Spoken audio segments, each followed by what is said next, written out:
Anybody that's wishing to speak, make sure you get a card and fill it out if you would. This is a public hearing. We are the Putnam County Planning Commission. We are a designated local planning agency for the county as prescribed in Chapter 163 of Florida statutes, and we function under the authority of Article 11 and 12 of the Putnam County Land Development Code. The primary responsibility of the commission is to serve as an advisory board to hear and to make recommendations to the Board of County Commissioners on the matters related to the provisions of and proposed amendments to Putnam County Comprehensive Plan and Putnam County Land Development Code. The members of this board will review each application and make recommendations to the Board of County Commissioners at their next regularly scheduled meeting on August 25th, 2026. Procedurally, we will call each case by name and number. A member of the staff will then briefly explain to us the nature of each request. We will then take any comments from the applicant or their representative, followed by public comment concerning the request. Please direct all comments and statements to the board and not to the people in the audience. Before speaking, we will ask each person to be recognized, come forward to the lectern and identify his or herself by name and address. After all persons wishing to speak have been heard, we will entertain a motion from the board. This motion will be voted on by the board members and become our recommendation to the Board of County Commissioners. The Board of County Commissioners will make the final determination regarding the application.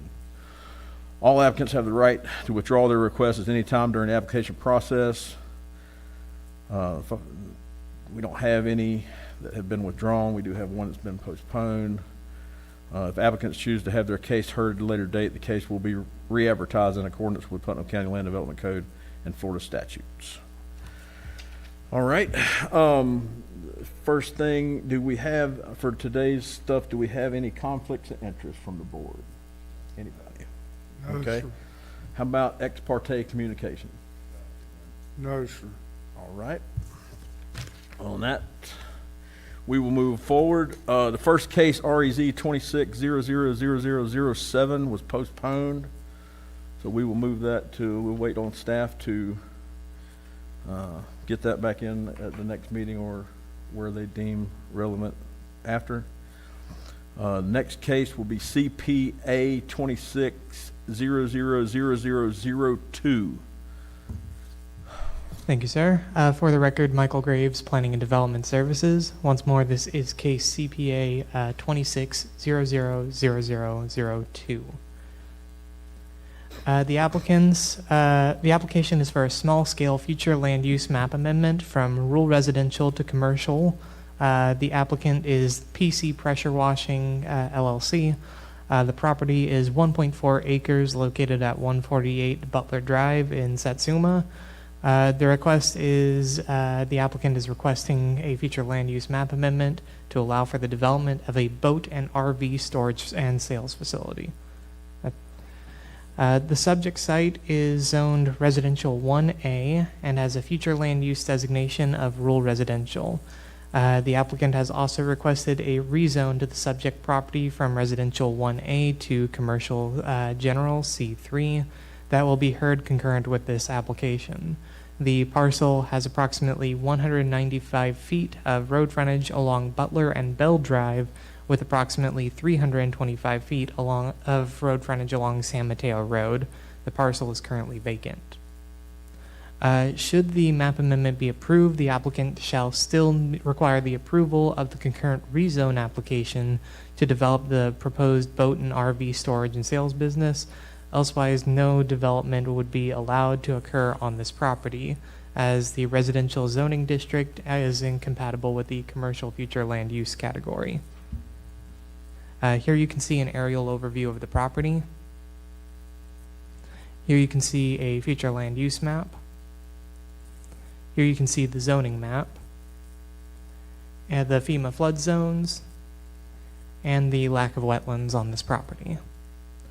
Staff currently recommends denial of the request to amend the future land use map from rural residential to commercial, as the proposed amendment is not consistent with the goals, objectives, and policies of the Putnam County Comprehensive Plan. It is not compatible with the existing development in the area. Are there any questions by the board? The property to the north there, does that have a residence on it? Yes, sir. Is that currently occupied residence? Yes, sir. Okay.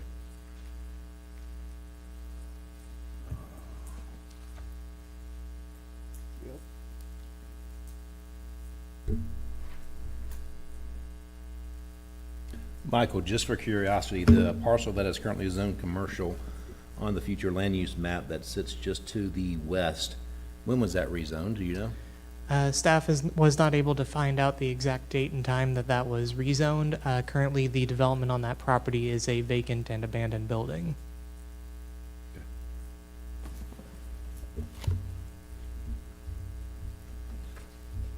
Any more questions for Michael? All right, if the owner or the owner's rep wishes to speak, please come forward. Yep, come on up here, give us your name and address and tell us about it. My name is Hillary Triai.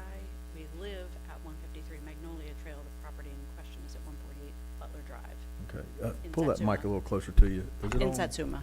Is the green light on? Yeah, There- I'm there just you not, go. I gotta lean over a little bit. Am I allowed to go? Yeah, go right Okay. ahead, go right ahead, sorry. Okay, no, that's okay. Good evening, committee and neighbors.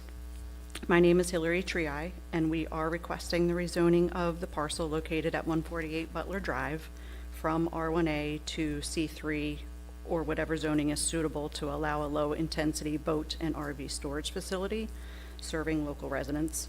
Originally, the application did also mention sales, and that has been stricken from our plan. I can revise anything as needed.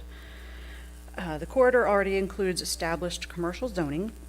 The property located, obviously, you just talked about, directly across Butler Drive from us is currently zoned C2. Our request aligns our parcel with the zoning present on the same roadway.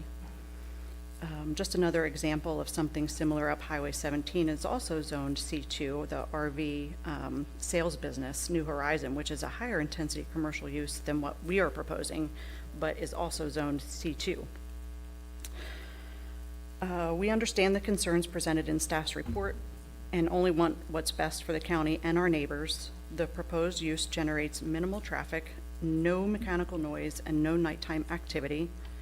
The location is on the same corridor as Georgia Boys, which produces the identical kind of traffic on the same two corridors of San Mateo Road and Butler Drive, which are just off Highway 17, the only area of the road that would need to be traveled. We understand the traffic concerns in the neighborhood for sure, but the propensity for someone pulling a trailer or RV to use any of the other narrow roadways instead of Highway 17 to access the property is highly unlikely, unless they do, of course, already live in the neighborhood and are storing their property at our location. The site will include vegetative buffers, privacy fencing, and down-shielded lighting to ensure compatibility with Miss Busey's home. You mentioned our neighbor to the north. San Mateo Road does provide a natural buffer to the south. And as mentioned, there's already C2 on one side and unoccupied R1A on the other. We hope this rezoning request supports the county's comprehensive vision for expanding recreation-oriented commercial services, supports local residents that love where we live but don't have the room for storage, and increases the commercial tax base. For these reasons, we respectfully request approval for the rezoning from R1A to C3 or whatever may be most suitable, or possibly continue this item to a future hearing to revise our request. Is there a less intensive commercial zoning that would permit RV boat storage only? Maybe something similar to commercial neighborhood that would work. We are very open to any conditions that would support this request, like possibly only having one entrance on the side of Butler, limit access through only at Butler Drive, or anything that you might propose or suggest.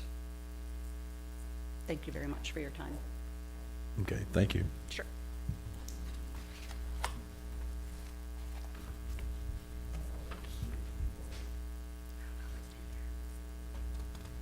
Do I stand here or can I sit down? Do we have any questions for the applicant? Thank you. Okay. Thank you very much.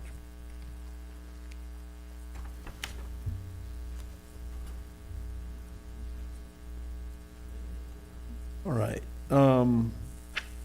Let's see. We've got some folks from the public that want to speak. Let's go through that. Thank you. All right. First up, Christy Roden.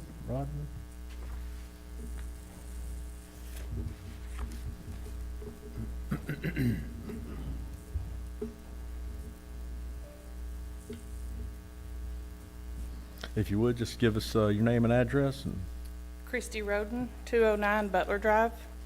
thank you. We oppose this proposal.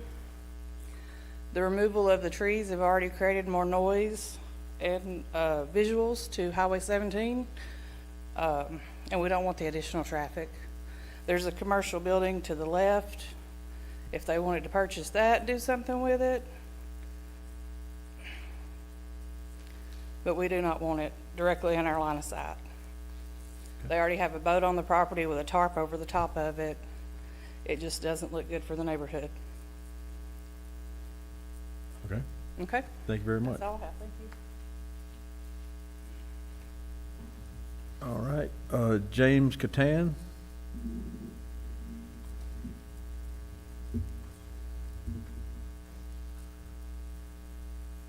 James Caton, Yes, sir. 105 San Jan Drive, Satsuma, Florida. I oppose this thing because of the traffic concern, the thievery going to be happening. As far as the commercial building next door, they don't never take care of it. It's been trashed ever since I can remember.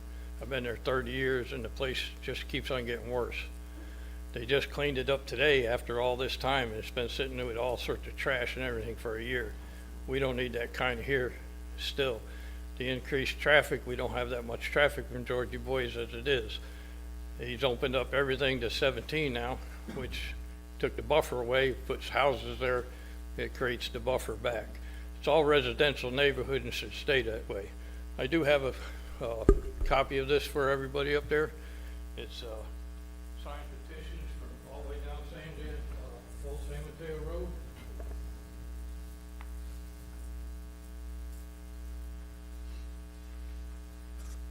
All the people that do not want. Thank you. You want to make it commercial 3, which means you could sell it any time and put whatever you want there. You could put a manufacturing plant there, have chemicals there, stuff. It's not right in a residential neighborhood.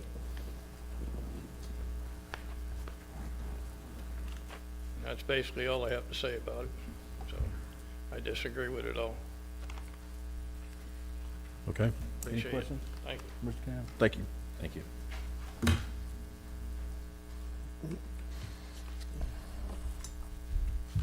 All right, Matt Rodick. Rodick, is that correct? Rodick? Rodich? Rodick, okay. Afternoon, gentlemen. Aside from the points already brought up here, Name and address, please. excuse me, Matt Rodick, 245 Bell Drive, Satsuma, Florida. Okay. Okay, aside from the issues that are already brought up here, I would like to note that this is a mostly residential neighborhood. Where they're proposing to build this boat storage commercial property, no sidewalks, although the residents do use Bell, Butler, and San Mateo for walking purposes, as pedestrian traffic. It's basically an area for residential. Yes, there are a few properties, one currently not in use, and we do have Georgia Boys Fish Camp that has basically been grandfathered in. It's been there, has to be over 30, 40 years. We're not looking to have our neighborhood turned into a commercial zone. We'd like to keep it residential as much as we can, aside from these 2 buildings that already exist, one that's vacant currently. We are worried about the noise. Inadequate roads, I think, for a commercial property that's there, that they're planning on building, and also very worried about the spot zoning precedent that this will set. It's basically, you put this in, it's a crack in the door for zoning, so that future properties, we could have a buildup there that's basically residential area. The 2 businesses that are there, one's not occupied, hasn't been for many years, and the other one's Georgia Boys, pretty much incorporated into the neighborhood. Thank you. Thank you. All right, do we have anybody else from the public who wishes to speak? All right, seeing none, we'll close that and bring it back to the board for discussion. Any ideas? Opinions, questions? Michael, what is Georgia Boys classified as? Georgia Boys is currently a non-conforming use. They are allowed to continue to exist as they are. However, any improvement or development in excess of what is currently there would require either a rezone and/or a plan unit development. Most fish camps are classified as plan unit developments. However, Georgia Boys specifically is not yet a plan unit development. Michael, the Satsuma area is kind of a sprawling area from there. The other particular localities similar to what you have there on Butler, is the bulk of that residential, or is there commercial dispersed in there?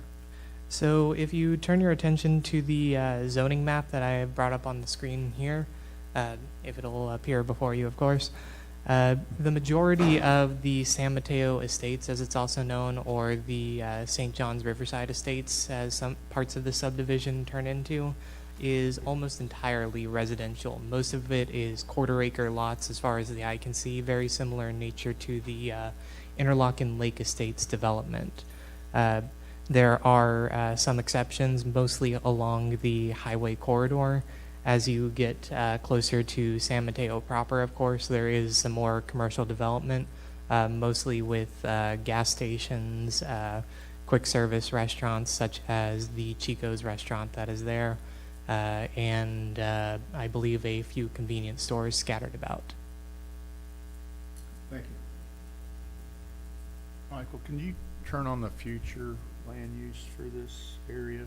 Yes, sir. Thank you.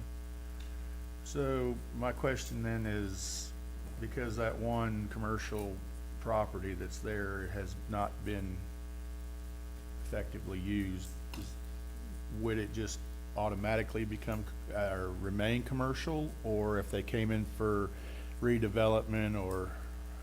So with the way that the Putnam County Land Development Code and Comprehensive Plan are written, staff abides by Section J of the Comprehensive Plan, which is the property rights element.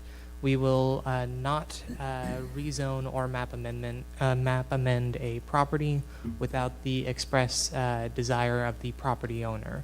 As such, that commercial zone, commercial future land use property will remain that way in perpetuity until the property owner wishes to amend it, or some form of ear amendment happens after the building has been torn down, so to speak, and is no longer a commercial development on the property.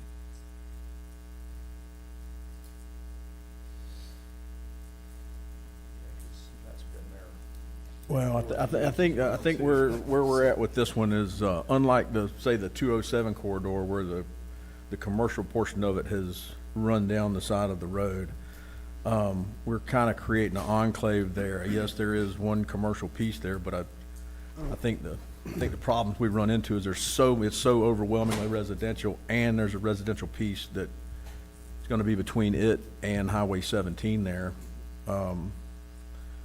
I understand there's traffic to Georgia Boys, but you can't make the assumption that it's the Georgia Boys traffic that will be frequenting this. There's going to be obviously increased traffic there around that thing. I think that's kind of the problems we're going to run into at the forefront of it.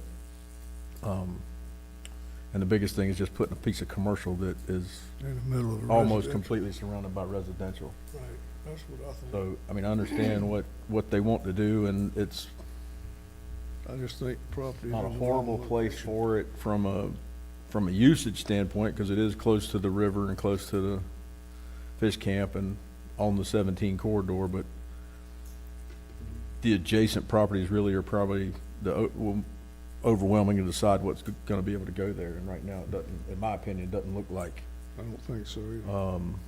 that's where we're going to end up. So that's my opinion. Well, it doesn't meet our comprehensive plan as stated. But doesn't, sooner or later, that corridor is gonna turn commercial.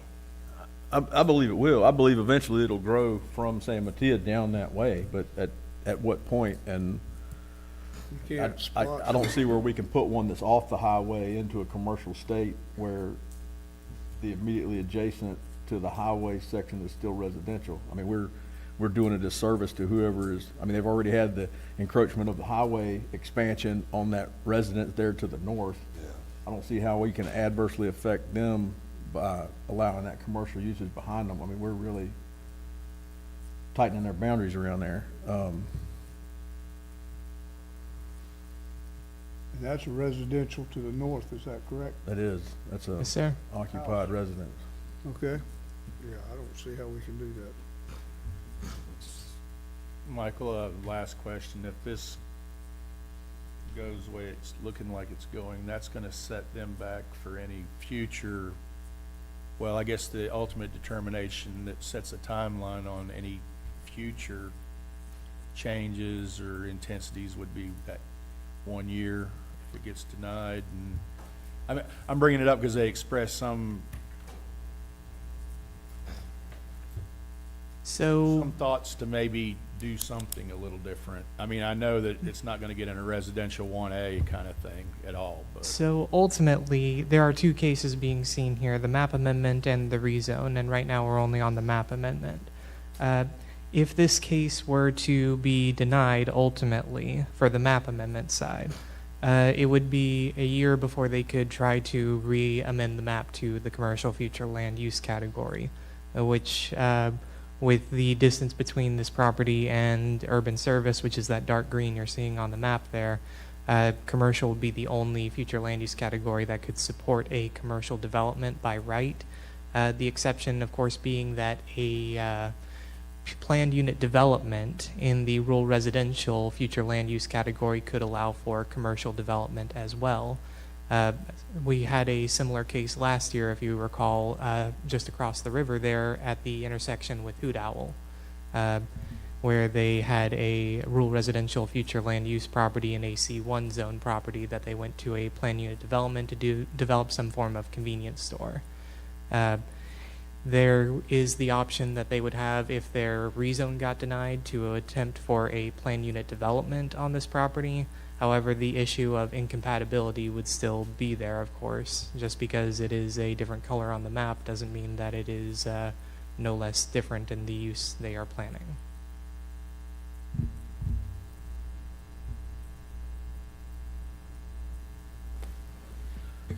Yeah, I mean, my biggest point of contention at this point is the residential to the north.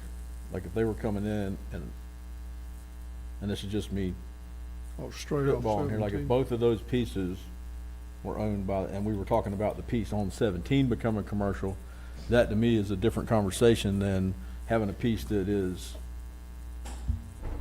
discontinuous from the highway frontage there. So, I mean, I think that's a whole different conversation if both parcels are owned versus the piece that is further Into the separated from the road. And because the zoning there across Butler is C2, I see there's a way to in the future where it could possibly expand across Butler on the frontage side of that, but setting that to a commercial setting without, I think we're really working backwards in regards to that piece to the north. I think that's really my hang up on this whole operation, is the piece to the north.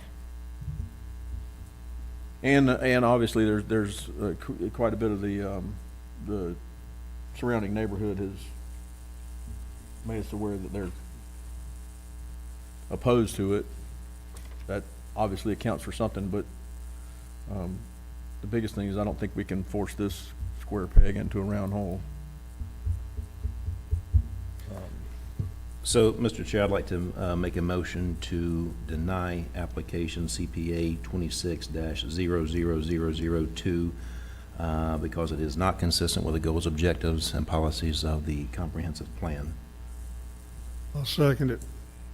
I got a motion and a second. Call for a question. All in favor? All right. All right. Sorry about it, but I like what you guys are trying to do there, but it doesn't seem like we're going to be able to fit it in with the rules we're constrained to work with. So continue to work with the guys in the planning department, because they can figure out a path to get you guys, hopefully, get you guys to where you want to be. And we still have to do the rezone case now. Yeah. Okay, so we will bring on the next one, Which is the rezone of the same which is property. the rezone. It's the same property, it's just the other piece to it, so. This will be in regards to case REZ 26000008. Once again, for the record, Michael Graves, Planning and Development Services. As mentioned before, PC Pressure Washing LLC is requesting a zoning and future land use map amendment from rural residential to commercial and residential 1A to commercial general 3 on 1.4 acres located at 148 Butler Drive in Satsuma to establish a boat and RV storage facility. Surrounding zonings include residential 2, residential 1A, and commercial retail C2. The lands have approximately 196 feet of frontage along Butler and Bell Drive and 320 feet of access on San Mateo Road. According to the National Wetlands Layer and FEMA Flood Zone Layer on the GIS reference map, the property is in FEMA Flood Zone X, not a special flood hazard area, and does not contain wetlands. Should the rezone request be approved, the applicant, without the approval of the comprehensive plan element, the applicants will not be able to develop on this property. However, if both were approved, then they would go through the standard DRC channels for any commercial development allowed by right in the C3 zoning district. Here you can see again the aerials and the other maps of the property. Staff is still recommending denial as well for the request to change the zoning from residential 1A to commercial general C3. Staff finds that the proposed rezoning is not consistent with the goals, objectives, and policies of the adopted comprehensive plan and does not meet the locational requirements of the commercial general C3 zoning district provided in the Land Development Code and comprehensive plan. Are there any questions? I don't think so. I think all the questions were gonna be the same as the last one. Yep. But staying with procedure, if the owner representative wishes to get up and speak, they're more than welcome to. Okay, anybody from the public wish to get up and respond to this one as well? Okay.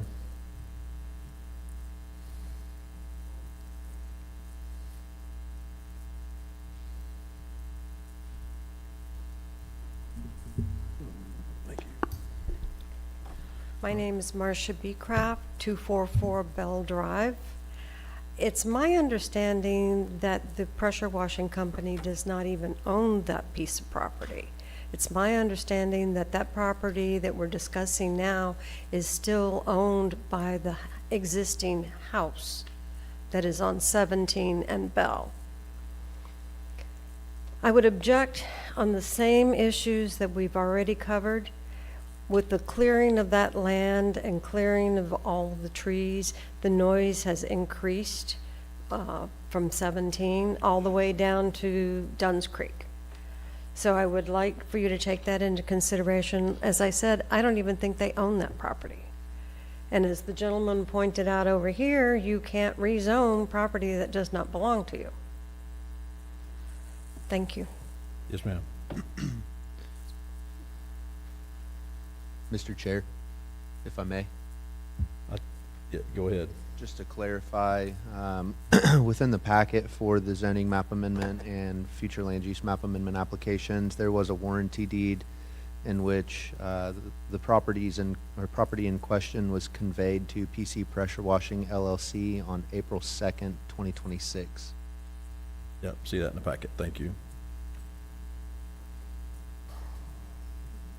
All right, anybody else from the public wish to speak? All right, we'll close it, bring it back to the board for discussion. I think we're in the Motion? I think we're the same thing. I'll make a recommendation to the Board of County Commissioners to deny the rezoning of REZ 26-000008 as it is not consistent with the goals and objectives and policies of the Putnam County Comprehensive Plan.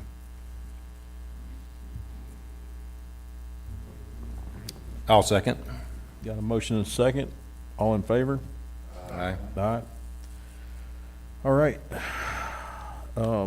Yeah, like I said, sorry, guys, we understand what you're trying to do there, but we can't get to it just yet. So keep working with planning and zoning and see if they can help you through it.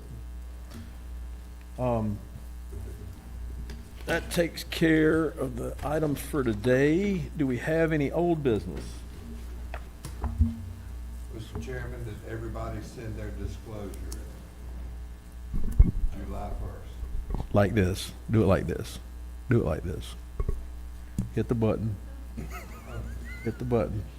Well, that was just general information. I don't think that needs to be. Everybody needs to disclose. Yes, I did mine as You soon as you got disclose? done telling us, and I appreciate that information because You need to talk to one of these ladies over here and, because they charge me $500. Don't laugh. It was that $500. $500 is Don't laugh. It's $500. that's Did you disclose? advertising. I resigned. Okay, I know you haven't been here. Well, I'm gonna pay anybody $500, I quit. Well, they don't care. They'll still. They don't want care. the They money. still send it to you. I asked them that too. It hurt his feelings last week and this week. Apparently. Still talking about it. I'm trying to be nice and save Thank us you. some money. When do we have to disclose by? July 1st. I ain't paying them. I don't $25 care. a day is the fine. I won't pay. I quit. Right now, officially quit, if that's what I gotta do. It won't, stop All right, It may give you a little bit of grace. It's easy. It's actually pretty easy. I did it online. They just have a. So I questions for you to Supposed to answer. send a reminder. I guess just to make sure we're all squared, is it They did. You were possible busy for vacationing. y'all to go in and Not see checking if your we're email. cleared, not cleared? That's not for you? I'll do it right after this. Because All right. Is that the extent I've of old received nothing business? from anybody saying I hadn't done it. Okay. I would encourage any of you that has questions to contact Laura Berardi. She's the one that sent you guys your welcome packet way back when you got appointed to the board. I can put you in touch with her if you need. If you would. There's a phone number. Okay, if you would. Well, there's an email. You have to put your information in the state system, and they send you an email and follow the link. It's fairly simple. Doesn't take much at all. Any more old business? All right. Any new business? Nope. So, I do have a question for the board, and I know this is gonna be a sticky question. I got something for you. too. But we elected a chair and a vice chair, and again, I don't wanna go into details, but our chair has not been in attendance since, again, terrible circumstances from my understanding. But do we want, I don't even know the mechanism. Do we want to look at maybe at least a minimum of electing a vice chair, or how? I don't even know what that looks like, because I'm going to be honest, November and December, I'm going to be pretty scarce, and that's just, I know I've been here with some pretty limited quorums, so I don't even know how that would work. Do we know if? I think we'll pass that question to the attorney. Where do we stand procedurally? Well, I haven't talked to Ms. Roberts recently, but I know that she is eager to come back. Our director may have some insights into that, but as far as I know, what we're trying to do now is make a determination in a reasonable amount of time whether or not Ms. Roberts is going to return. And as of today, that still hasn't been determined. Okay. But we do, I think you're right about one thing. We do have to do something about it relatively soon. And I'm sure our director agrees with that. But that's all I have for you right now. Well, we just recently had a company I sit on the board with, our CEO took ill for a period of time, and we placed somebody else in the seat until he got healthy. I guess my question is, do we need to do that? He's now healthy, but he came back, is what I'm saying, so. Well, I think I think at this point we're talking about 4 or 5 months. I mean, at this point, we're redoing it in January anyway. We're supposed to do it every January anyway, so if we just float through the next 4 months, and as long as we're procedurally legal and above board, then Let's it'll Let's sort do itself this. out in January. Why don't we try to find out where Ms. Roberts is for next month? We'll table it till next month and find out if it's worth work, you know? Do we think she'll be back? I've been somewhat comfortable with the current person sitting in the chair, so he hasn't, I mean, I don't think he's done good service or anything. No, I'm bringing this up as a procedural thing only, and the fact that it could affect our quorum numbers in the near future. I am completely understanding of what is being dealt with, so. So I will say this, I had the same concern about 2 or 3 months ago. And even if she comes back, which we welcome her back, I don't think that's a question at all. It goes back to chairperson. She may not be chairperson, but she will be part of the board. And I think it's part of our diligence to make sure that this board is structured to where if something happens to Justin, who now sits as the co-chair, he's not here, can we run a meeting without a chair or a co-chair? That's the position that I'm in now. I think yes also, because we're faced with basically the same thing with our ZBOA. We're going to have to elect a temporary chair and vice chair to run a meeting. And we don't want to do that. Kristen just mentioned to me that she had spoken to Ms. Roberts, and the word that she got was that Ms. Roberts very much wants to be here next month, but doesn't know if she can be. I think we've reached a point where I think everybody agrees that there's got to be more certainty than this. There's got to be better information than this, whether or not she's going to make it back or not, because I share your concerns. We need to go ahead, and if we have to elect a new vice chair, we need to do it. And if we need to have a new member, we need to do that also. But we've been trying to accommodate Ms. Roberts. But as Justin, as our chairperson just said, you know, we do have some concerns about having our quorum and making sure that we're doing things procedurally correct. But as of right now, we're okay. But I would hope that by next month we'll have some idea, and hopefully I will have spoken to Ms. Roberts by next month too. Are we down one, too? We're just 8 now? Thought I heard we were just 8. I believe we do have one vacancy on this board. That is correct. But to be fair, though, from a board standpoint, Missing one. and again, I'm the newest kid on the block here, but I've not seen anything different from the first meeting, versus 2 meetings I had, when Ms. Roberts, Susan ran it, and Justin ran it. Well, I think, From a I board think structural the, case-wise, I think we're solid. I think the issue comes from, I was really not supposed to be here for this meeting. I was gonna be on vacation till Saturday, which meant the board would have been in a little bit of disarray today, trying to figure out how procedurally to move forward. So I think that's where the concerns are coming from. So I Clearly, for the totally, record, that is my concern, is that he was supposed to be returning on Saturday, then what would this board have done without a chair or vice chair? And how long do we, and for the record, I am not interested at all. you're the one squeaky wheel gets the grease. No, so- I'm just, again, I'm just about the procedure, and when I read the procedures, So let's do this. Let's let our attorney look into the procedure of what we need to do in the event we choose to make moves in the next meeting. Can we do that? And that way you'll have a foundation Definitely. from how I we think need to we do should. it. And then I think we should, and I think our staff, and I don't want to speak for our director, but I think that's what we want to do, okay. is Fair bring enough. some finality here. It's been a while since we've not had quorum for planning commission. That's I've correct. never, One close call, but But it is very useful, though, that Kristen sends notes out, and then she makes calls, because memory isn't what it was, 30 years ago. right, and to kind of try to address the concerns about the event of Mr. Morris's absence, the first item on the agenda would be the temporary appointment of chair and vice chair, in which we would do so, of course, if we have a quorum. I think what's more concerning is if there's ever a situation in which nobody is willing to make the motion, the chair can't make a motion unless he passes the gavel. And then in order for that to occur, we would have to stop that hearing, do an appointment of a temporary vice. It'd get kind of convoluted. We could work our way through it. We want to give Ms. Roberts the best opportunity to return, and you know we're just trying to kind of bear with her on that. I don't know, Mike, what your thoughts are.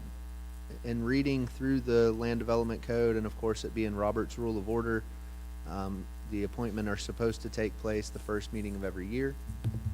However, I'm pretty sure just a majority vote of the board members can decide if they want to do a new chair or vice chair. So, be that as it may. Well, there's one every month, so this will be the 7th. Yeah, that's why I was saying if we wait too much longer, it's gonna work itself out. All right, Mr. Chairman, I think we gotta do the minutes for the last meeting, right? We do. Is that the end of the new business? No, Mr. Chairman, before you adjourn, I just wanted to tell you, it takes my computer so long to actually boot back up that I'd like to just, if you don't mind, I will research this tonight, because I tend to remember that there's something in there that maybe the board would be interested in, and I'll send that to our director and to Kristen, and they can then send it out to our board members. Anything that I find that you might find relevant, and I think there is something relevant there, but it's not going to interfere with anything we've done today. But let me go ahead and do that and send it off to you, as opposed to y'all sitting here waiting on Okay. this. And maybe we can get that on there as an agenda item for old business next meeting. Would you like it to be old business, or would you like it to just be the first item on the agenda, First item on the agenda, let's address it and get it done. depending on whether or not the chair is returning? Right. Okay. Yep, suits me. So could we just do this formally and just have some sort of a motion vote, so that we're not putting the precedent in front of you? You guys are telling us what to bring you back. I mean, you've all kind of given the direction as to what you want to do, but I just want to make sure that it's motioned and voted upon. We're making a motion for what? If To do the research on the procedure? well, to do the appointment. elect. Yeah, the appointment of officers as the first item if the chair is unable to return. I'll take the bullets because I opened this up, and again, I didn't mean this in a bad thing. It's all about procedure, so bear with me. I move that for our next meeting, our attorney and city staff present to us guidance on the possible election of new chair and vice chair, and we make this the first agenda item at the next meeting. Is that good enough? I I'll think? second it.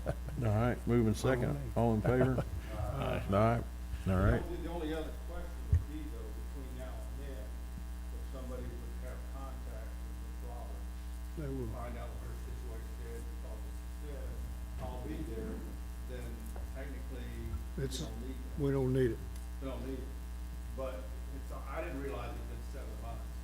But 8 months is a long time. Perhaps the staff needs to go back to Ms. Roberts and say, hey, it's been 7 months. Well- We are gonna take action to make sure the commission continues to run. She'll understand that. Jeopardizing that. She understands I that. think she'll understand. Should be fine. She's understanding. Let's see. All right, any more new business? All right, how about approval of the minutes from the June 10th, 2026 meeting? Can I get a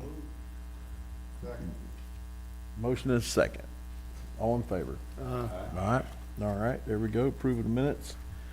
All right, that wraps us up, 4:45.